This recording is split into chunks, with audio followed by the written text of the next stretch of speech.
이 시간 하나님께서 주시는 말씀은 마태복음 21장 1절에서 9절 말씀까지입니다. 다 찾으시니로 믿고 받들어 봉독해 올립니다. 저희가 예루살렘에 가까이 와서 감람산 벳바게에 이르렀을 때에 예수께서 두 제자를 보내시며 이르시되 너희 맞은편 마을로 가라.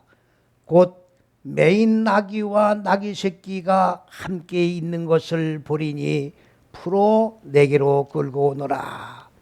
만일 누가 무슨 말을 하거든 주가 쓰시겠다 하라.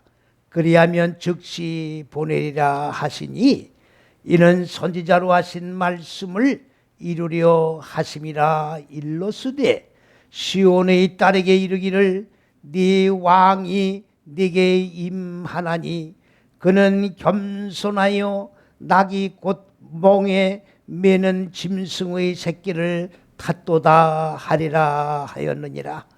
제자들이 가서 예수의 명하신 대로 하여 나귀와 나귀 새끼를 끌고 와서 자기들의 겉옷을 그 위에 얹음에 예수께서 그 위에 다시니 무리의 대부분은 그 겉옷을 길에 펴며 다른 이는 나무가지를 베어 길에 펴고 앞에서 가고 뒤에서 따르는 무리가 소리질러 가로되 호산나 다윗의 자손이여 찬송하리로다. 주의 이름으로 오시는 이여 가장 높은 곳에서는 호산나 하더라. 아멘.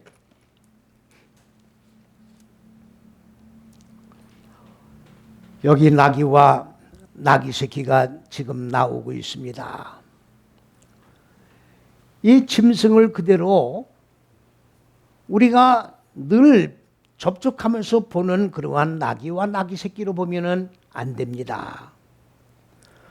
말씀을 볼 때에 영의 말씀은 것을 우리가 전제로 하지 않고 글자로 문자로 된 글씨를 읽고 그대로 번역을 한다 그러면 이 말씀은 영원히 풀 수 없는, 그 다음에 우리에게 영적 교훈을 받을 수 없는 그런 내용의 말씀으로 전락돼 버리고 만다는 것을 유념을 하셔야 됩니다. 예수께서 두 제자를 보내시면서 하시는 말이 너희들이 있는 그 맞은편 마을로 가면 나귀와 나귀 새끼가 묶여있는 그런 모습을 발견하게 되겠는데 그 나귀와 나귀 새끼를 내게로 끌고 와라. 이 번역도 지금 잘못된 겁니다. 그걸 그 짐승으로 보고 끌고 오라고 번역이 되어 있는 거예요. 나에게 적용하고 익히기 위해서 데리고 오란 얘기입니다. 이거를 현상적으로 보니까 번역하는 분들이 나귀와 나귀 새끼를 끌고 와라 이렇게 번역이 되어 있는 겁니다. 그러면서 누가 아니래 누가 그 나귀와 나귀 새끼를 왜 끌고 가느냐고 묻거든 바로 주님께서 쓰시겠다고 하라고 말을 하라고 그랬어요. 여기서 우리가 한번 좀 생각을 해둘 필요성이 있습니다. 그렇다고 하면 여기와 나귀 새끼가 지금 묶여있는 이 상태에 예수님께서 소유주가 다른 그런 나귀와 나귀 새끼를 임의대로 거의 강탈하다시피 끌고 오라고 하는 내용밖에 되지 않는다 그런 말이지요. 그러면서 뭐라고 얘기를 하는 겁니까? 주님께서 쓰시겠다. 이런 강탈하는 방법이 어디 있습니까? 글자 그대로 읽으면 예수님을 강탈하는 자로 변모를 시킬 수밖에 없는 내용입니다. 그런 얘기가 아닙니다. 주님께서 필요로 해서 적용하고 익히기 위해서 이것을 뭡니까? 데리고 오라고 지금 말씀을 했다라고 이 얘기를 하면 그들이 즉시 나귀와 나귀 새끼를 풀어서 나에게 오게 할 것이다 라고 하는 그런 내용입니다. 그렇다고 하면 여기에서 지금 우리가 깊이 상고해야 될 내용의 말씀이 뭐냐? 왜 주님은 나귀와 나귀 새끼를 데리고 오라고 했느냐? 예루살렘 성에 올라갔을 때에 나귀 새끼를 타고 올라갔을 때에 많은 사람들이 호산나 다윗의 자손이요 감람나무 잎새를 펼치면서 주님을 찬양을 한 내용을 우리가 너무나 잘 알고 있습니다. 왜 많은 짐승들이 있는데 왜 그렇게 키가 조그만 예수님이 타시면 발이 자글자글 이렇게 끌릴 수 있는 그런 어린 나귀 새끼를 타야 되셨느냐? 예수님이 일거수일투족 움직이는 모든 사건 속에는 하나님의 영적인 깊은 뜻이 담겼다고 하는 사실을 우리가 여기서 기억을 해야 된다고 말씀이에요. 이런 내용을 모르고 예수님이 나 하나의 짐승의 새끼인 나귀 새끼를 타셨다. 나귀 새끼를 왜 끌고 오라고 했느냐? 남의 것인데 이렇게 이미대로 끌고 와도 되느냐? 이런 육적인 생각을 한다고 하면 그때부터는 마귀 생각이 바로 이 말씀을 뒤덮어버리고 영적인 내용을 우리가 교훈을 받을 수 없게 되는 것입니다. 멍에면은 짐승의 새끼를 탓도다라는 말은 번역이 잘못되어 있는 겁니다. 암나귀가 세운 나귀 새끼예요. 암나귀가 세웠다고 하는 말은 번역이 빠져 있습니다. 그렇게 하고 지금 뭐라고 되어 있습니까? 멍에면은 짐승의 새끼라고 이렇게 오역이 되어 있어요. 이렇게 오역이 돼가지고 135년 동안 지금 우리가 내려오면서 읽고 있는 내용입니다. 오늘 여기에서 우리에게 주시는 말씀은 뭘 얘기하는 거냐? 첫째에서 여섯째 시기의 사건입니다. 첫째에서 여섯째 시기인 그리스도 예수가 첫째에서 여섯째 시기인 바로 시온에 세운 딸에게 선지자가 말씀하기를 뭐라고 얘기했느냐? 첫째에서 여섯째 시기인 시온의 딸들에게 인류를 구원하는 구세주 그리스도 예수께서 나귀 새끼를 타신다고 하는, 그리고 나귀 새끼를 타고 첫째에서 여섯째 시기인 너를 적용하고 익혀서 구원하게 하시기 위하여 나귀를 타고 오신다고 하는 사실을 시온의 딸들에게 말하라. 이렇게 놓으면은 시온의 딸이라고 한 인칭 명사를 통해 가지고 한 딸을 지목하는 수밖에 없는데 이건 잘못되는 내용입니다. 시온이라고 하는 말은 무슨 얘기입니까? 바로 무저갱의 물리, 인간 마음 땅에 자리 잡고 있는 혼돈과 공허와 어둠이라고 하는 이 무저갱의 물들이 완전히 바싹 마르고, 이거를 창세기 1장에는 뭐라고 했습니까? 무치라고 번역을 해놨어요.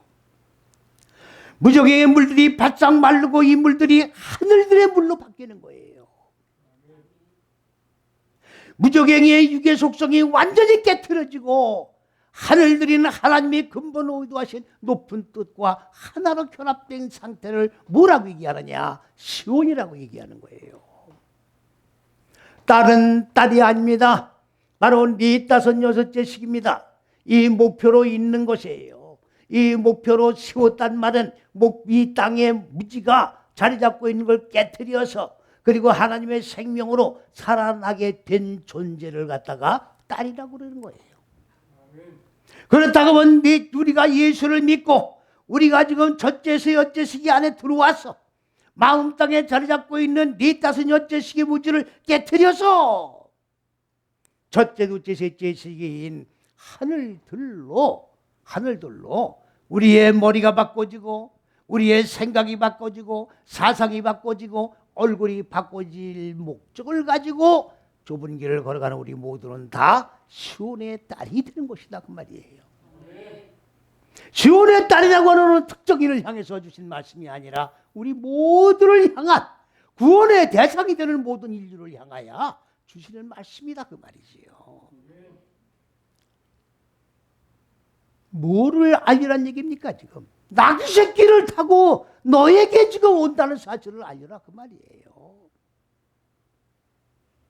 주님이 무슨 겸손하다고 한글은 되어 있는데 겸손한 게 아닙니다. 정말로 고난을 통해서 자기 자신을 연단하고 훈련하면서 정말로 괴로워하는 그러한 주님이 그 다음엔 뭡니까? 낙이라고 하는 말은 무슨 말입니까? 히브리어로 하모르라고 하는 말인데 이건 머리가 바꿔지는 거예요. 사람의 생각을 하는 이 머리가 하나님의 생각을 하는 머리로 바꿔주기 위해서는 사람의 생각하는 머리를 깨트려야 되는데 이 깨트린다고 하는 것은 고난이 따르게 되어 있다 그 말이에요. 그래서 하나님께서 창세기 1장에 뭐라고 약속을 하셨습니까? 라오르욤, 하나님의 지식의 빛을 익히기 위해서는 첫째에서 여째 시기 한 시기를 익혀나가야 되고, 그 다음에 라호세크는 뭡니까? 마음 땅에 자리 잡고 있는 어두운 무지를 깨트리기 위해서는 고난이 필연적으로 따라야 된다고 하나님께서 인간 마음 땅을 하늘로 이끌어 올리는 법칙을 세워놓으셨다 그 말이지요. 오늘 제가 말씀드리는 이 말씀을 듣는 모든 성도 여러분, 오늘 머리가 바꿔지지 않으면 이 말씀은 절대로 들을 수가 없습니다. 내 머리가 하나님의 생각의 머리로 바꿔지지 않으면 이 말씀을 듣고 이해를 하고 은혜를 받을 수가 없다 그 말이에요. 오늘 우리가 예수 믿는 목적이 뭡니까? 머리 바꾸는 거예요. 생각을 바꾸고 사상을 바꾸고 정신을 바꾸는 거예요. 아직까지도 내 생각에 머물러 있으면서 말로만 의식과 형식을 통해서 예수를 믿는다고 하는 것은 아무런 의미가 없는 겁니다. 이게 낙이에요. 그러면 주님이 나귀를 탔다고 하니까 그저 말 못하는 짐승 덩어리에 올라가서 나귀를 탔다? 그런 얘기가 아니에요. 발효를 하는 거예요. 발효. 사람의 생각이 완전히 부글부글 끓는 겁니다. 마치 술을 우리가 빚을 때에 발효가 되어야 성분이 바뀌잖아요. 발효가 됐다는 말은 완전히 성분이 바꿔지는 걸 얘기하는 거예요. 육의 생각이 완전히 썩는 거예요. 썩는 거. 발효가 돼가지고 발효가 되지 않으면 하나님의 생각에 또 뭡니까? 머리로 바꿔질 수가 없는 겁니다. 이게 나귀예요. 그러면 주님께서 나귀를 타신 것은 하나의 짐승을 탔다는 의미로 끝나는 게 아니라 바로 그리스도 예수는 인간 마음 땅에 자리 잡고 있는 어두운 무지가 완전히 발효되어서 하나님의 생명으로 바꿔지는 존재라는 것을 비유를 통해서 우리에게 교훈해 주시는 말씀이다 그 말이지요. 그런데 이 나귀를 그냥 짐승 나귀로 보고 지나간다고 하면 하나님과 우리는 완전히 생각이 다르고 하나님의 영적 교훈을 받을 수 없는 것이고, 그리고 내 마음 땅에 어두운 무지가 발효될래야 발효될 수 없는 완전히 바리새인적인 신앙을 계속 유지해 나갈 수밖에 없는 불행이 우리에게 따라올 수밖에 없다고 하는 것입니다. 그 다음에는 또 뭐를 말씀하고 있습니까? 지금 멍에 썬 짐승 새끼를 탔도다. 이거 잘못된 겁니다. 암나귀가 세운 나귀 새끼예요. 암나귀.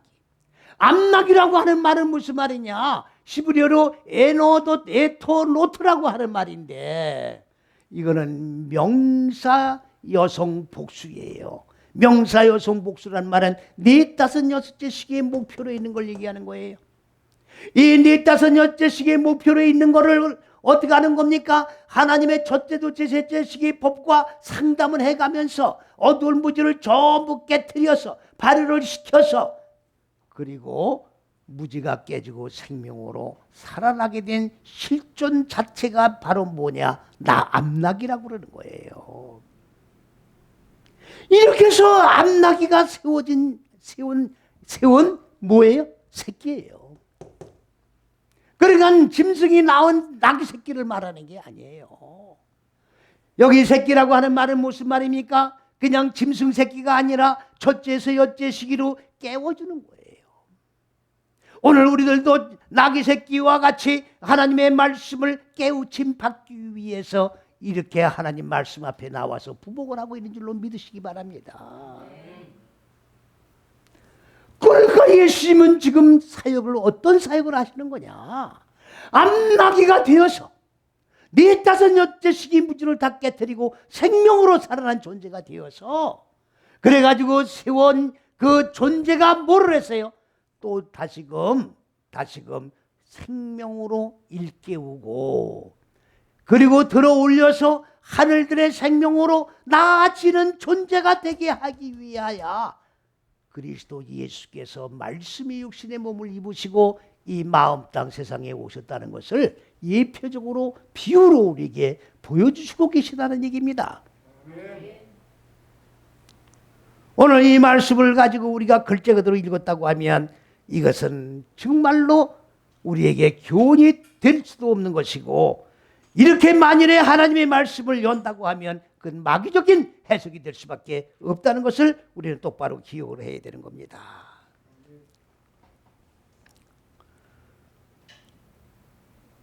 그런데 이제 중요한 것은 이제 제자 둘이 예수님께서 분부하신 대로 자 나귀와 암나귀가 세운 나귀 새끼를 지금 예수님에게 적용하라고 지금 데리고 왔어요. 데리고 왔습니다. 그런데 제자들이 어떻게 했습니까? 그 나귀 등 위에다가 자기들 옷을 벗어서 겉옷을 벗어서 나귀 등에 올리고 그리고 겉옷 위에 예수님이 타셨다고 지금 돼 있어요. 우리가 얼핏 생각할 때는 나귀 등에 털이 있고 하니까 까칠까칠할 테니까 예수님에게 좀 부드러운 안장을 만들어 드리자 해서 옷을 깔았다 이렇게 생각하기가 쉬운데 그거는 인간의 생각입니다. 옷이라는 것이 뭐냐? 네개들하고 하는 말인데 첫째에서 여섯째 시기를 완전히 다 이루어서 덮개가 이루어진 걸 얘기하는 거예요. 오늘 우리가 입고 있는 이 저들어 된 옷을 말하는 게 아닙니다. 첫째에서 여섯째 시기로 하나님의 정하신 좁은 길을 걸어가면서 무지를 깨트리면 하나만큼 하나님의 생명이 덮개가 이루어지는 거예요. 둘이 깨지면 둘만큼 덮개가 이루어지는 거예요. 이렇게 덮개가 쌓이고 또 쌓이면 날개가 이루어지는 것이고 날개가 또 쌓이고 되면 그다음부터는 날개를 달고 호를 나르는 자유함이 있게 되는 것입니다. 오늘 제자들이 옷을 나귀 위에 덮었다고 하는 말은 자기들 겉옷을 덮었다는 얘기가 아니라 나귀를 적용해서 마음 땅의 어두운 무지를 발효를 시켜가지고 하나님의 생명으로 어떻게 됐습니까? 덮개가 이루어진 그 옷을 나귀 위에 덮었다 그 말이에요. 그러셨더니 예수님께서 그 옷 위에 올라타셨다. 이 말은 무슨 말입니까? 제자들은 지금 머리가 바꿔졌다는 얘기예요. 무지의 머리가 발효되어 가지고 하나님의 생명의 머리로 바꿔졌다 그 말이에요. 무지의 얼굴이 깨트려지고 그리스도 예수의 얼굴로 바꿔졌다 그 말이에요. 인자는 머리를 곳이 없나니. 오늘 예수님의 머리가 얼마나 크시길래 이 지구 땅덩어리에 에다가 머리를 두실 곳이 없다 그렇게 해석을 하면 그것도 마귀소리죠. 그리스도 예수와 똑같은 머리로 바꿔진 자가 없다 그 말이에요. 그리스도 예수와 똑같은 사상을 가진 자가 없다 그 말입니다. 그리스도 예수와 똑같은 생각을 가진 자가 없다 그 말이에요. 머리가 바꿔진 자에게 머리를 두시는 거예요. 얼굴이 바꿔진 자에게 얼굴을 두시는 겁니다. 생각이 같은 자라에 대해 하나님의 바로 머리를 두시고 얼굴을 두시고 그 다음에 어떻게 합니까? 통치해 나가시는 거예요.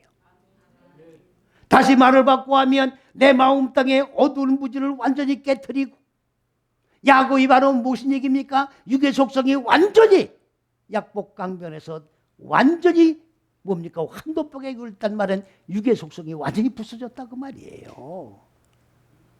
하나님의 전사가 뭐라고 했습니까? 네 이름이 뭐냐? 야곱입니다. 야곱이라고 그러지 말아라. 이스라엘이라고 해라.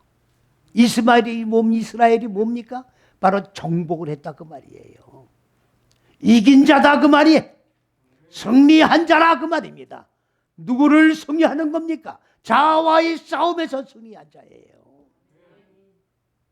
머리가 바꿔진 자라는 얘기입니다. 무지의 머리가 생명의 머리로, 그리스도 예수의 머리로 바꿔진 자라는 얘기입니다. 그렇게 바꿔진 자에게 주님이 오셔서 올바르게 머리를 적용시켜서 그 다음에는 다스리고 통치하는 왕이 되주신다 그 말이에요. 천국이 뭡니까? 많은 사람들은 죽어 천당이라고 지금 다 얘기하고 있어요. 살아서 가지 못하는 천국을 어떻게 죽어서 갑니까? 도대체가 논리가 안 맞아요. 현재 천국이 이루어져야 되는 거예요. 현재 내 머리가 그리스도 예수의 머리로, 하나님의 사상이 내 머리 내 사상으로 바꿔준 그 머리, 그 상태가 천국이에요. 내 머릿속에는 온갖 공허혼돌 흑암으로 가득 찬 무정의 옥에 갇혀 있으면서 어떻게 죽어 천당에 갈 수 있는 여건이 이루어질 수가 있겠습니까?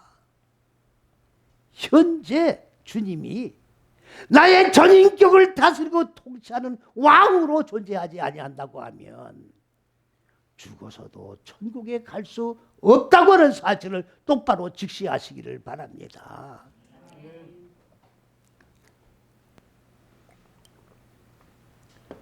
주님은 왕이 이루어진 모든 자들 머리 위에 올라타셔서 바로 왕들 중에 왕이 되시는 거예요. 그래서 시온의 딸에게 이야기해라. 바로 말씀이 육신이 된 그리스도 예수가 첫째서 여째시기엔 시온의 4~5째씩의 목표로 세워진 자에게 겸손한다는 얘기가 아니라 나귀 새끼를 타고 왔다 그 말이에요. 그러니까 나귀와 같이 발효가 되어서 내가 너에게 머리를 둘 수 있는 머리로 발효가 되어 바꿔주어서 내가 너에게 올라타서 너를 다스리고 통치하는 왕들 중에 왕이 될 수 있게끔 준비를 하라고 알려줘라. 이렇게 지금 말씀하고 있는 거예요. 할렐루야. 예? 머리가 바꿔줘야 돼요. 여러분들 머리 바꾸는 게 쉽지가 않습니다. 누구나 다 머리 바꾸는 게 아니에요. 머리 바꾸는 게 뭡니까? 생각을 바꾸는 거예요. 내 생각을 바꾸면 되는 거예요. 이게 바꿔지지 않는 거예요. 여러분들 그 빨갱이 사상에 한번 물들면 그 얼마나 무서운지 아세요? 6.25 때? 6.25 때 전부 빨갱이 사상 물든 사람 막 죽었잖아요. 이게 지어지는 게 아니에요. 그래서 전부 죽였잖아요. 저 어렸을 때 많은 죽은 사람들을 봤어요. 6.25 때에. 이 사상이 그렇게 무서운 거예요. 마귀 사상, 혈과 육의 사상, 바로 그리스도 예수의 사상에 염색되는 게 세례예요.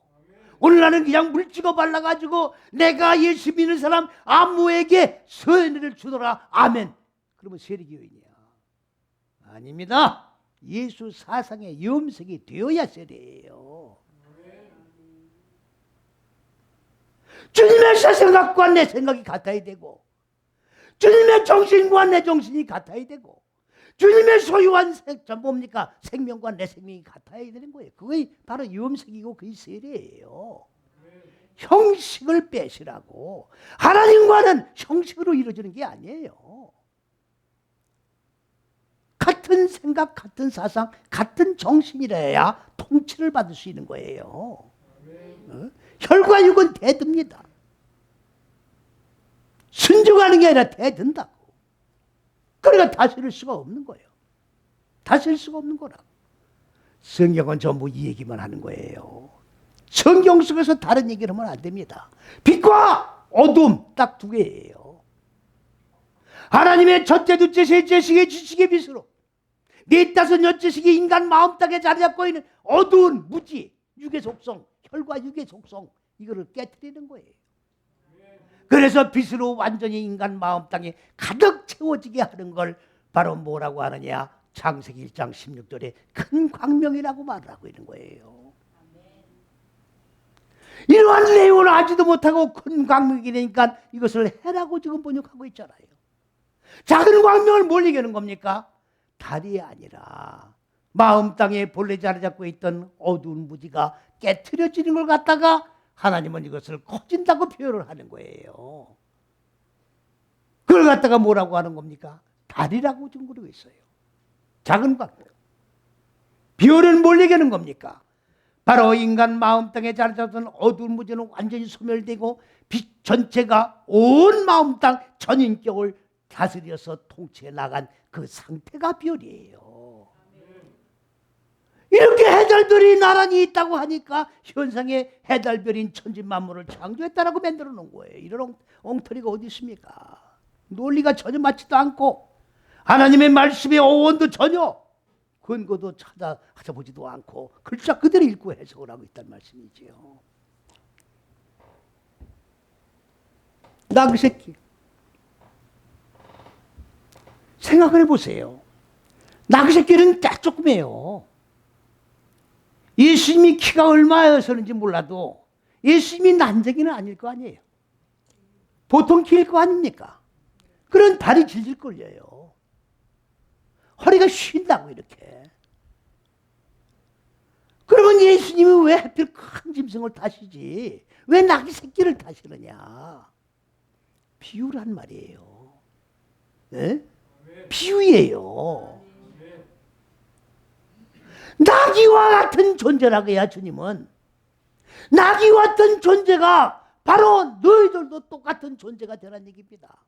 그렇기 때문에 우리는 그리스도 예수를 바로 첫째, 둘째, 여섯째 시기가 그리스도 예수예요. 그리스도 예수께서 십자가 6걸음을 걸어간 대로 우리도 발두장을 찍으면서 똑같이 죽고 사는 역사가 있어야 되는 거예요. 주님 가신 대로 똑같이 갈아야 되는 거예요. 주님 사신 방법대로 똑같이 사는 거예요. 주님 말씀하신 대로 똑같이 말하고 살아가는 거라고. 그래서 주님이 완성되는 거예요. 주님이 변화담이 이루어졌듯이 우리도 똑같이 사람이 완성된 존재가 변화담이에요. 그 첫 번째 변화담이 바로 그리스도 예수입니다. 똑같은 길을 걸어가면 우리는 두 번째, 세 번째 계속 변화담이 이루어지는 거예요. 믿습니까? 그러기 때문에 이 낚시끼를 타야 되는 거라고. 낚시끼를 적용을 해야 되는 거예요. 낚시끼를 통해서 머리가 바꿔줘야 되는 거라고. 그래서 주님과 똑같은 자가 되어야 주님이 우리를 다스리고 통치해 나간다고 말이지요. 이렇게 다스려질 때 이게 바로 하나님의 왕국이요, 이게 천국이다 그 말입니다. 주고 천당 생각하지 마세요. 현재 천국이야. 현재 내 마음 땅 안에 천국이 안 이루어졌으면 빨리 우리는 뭘 해야 됩니까? 나귀 새끼를 타셔야 돼. 내 옷을 떡개가 된 첫째에서 여째에서 무지가 죽고 생명으로 살아 떡개가 된 거를 빨리 나귀 등 위에 덮어서 예수님의 나귀 등 위에 타실 수 있게끔 만들어 드려야 내 마음 땅에 하나님의 왕국이 실현된다는 것을 기억하시기를 바랍니다. 징조를 구하는 바리새인들에게 예수님이 뭐라고 했어요? 요나의 표적밖에는 너희에게 보여줄 표적이 없노라. 요나의 표적이 뭐예요? 3일 3야. 3일 3야예요. 물고기 뱃속에. 여러분들 이 물속이 뱃속이라니까 고래 뱃속이냐 무슨 고기 뱃속이냐 이런 엉터리 같은 소리를 하고 있어요. 고래 뱃속에 어떻게 사람이 들어가서 3일 3일 삽니까? 말이 되는 소리를 해야지. 첫째, 둘째, 셋째 시기가 3일이에요. 넷, 다섯, 여째 시기가 3야입니다. 이게 바로 고기가 첫째, 둘째, 셋째 시기가 고기고 이 고기가 이루어지면 넷, 다섯, 여째 똑같은 고기가 이루어지는 거예요. 이게 큰 물고기라고. 이 안에서 요나라는 말도 발효됐다는 얘기예요. 내 속에 있는 무지가 완전히 발효가 되어서 성분이 바꿔진 존재를 갖다 요나라고 그러는 거예요. 요나의 표적밖에 보여줄 게 없다 그 말이에요. 마음 땅에 어두운 무지가 완전히 발효되어 성분이 그리스도 예수의 생명으로 바꿔진 존재로 되는 것밖에 표적은 없다 그 말입니다.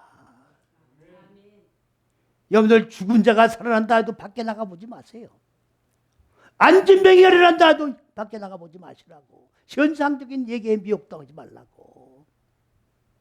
가장 중요한 포인트는 뭡니까? 내 마음 땅에 자리놓고 있는 어두운 무지 육의 속성, 짐승의 속성이 발효가 되어서 내가 하나님의 형상으로 바꿔지는 존재가 되느냐 안 되느냐. 이게 표적이요, 이게 기사요, 이게 기적이에요. 믿습니까? 다른 데다가 내 시선을 뺏기시면 안 돼요.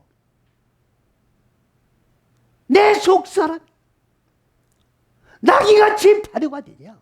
요나와 같이 발효가 되느냐? 하나님의 형상으로 바꿔주고 있느냐? 안 바꿔주고 있느냐? 그리스도 예수는 우리의 속사람을 발효시켜서, 무지를 발효시켜서 하나님의 형상으로, 하나님의 생명으로 살아나게 하기 위하여 말씀이 육신의 몸을 입고 이 인간들 마음 땅 세상에 오신 줄로 믿으시고, 오늘 여러분들 마음 땅에 나귀와 같은 발효되는 성분이 꼭 이루어지게 되셔서 성분이 바뀌어서 생명화된 존재가 되어서 현재 천국이 내세 천국이라고 하는 사실을 확실히 믿으시고, 오늘도 그리고 내일도 모레도 이 생명으로 일관된 삶을 살아갈 수 있도록 좌로나 우로 치우치지 않고 좁은 길, 고든 길을 걸어갈 수 있는 저와 여러분이 되시기를 주님의 이름으로 간절히 축원을 드립니다. 아멘.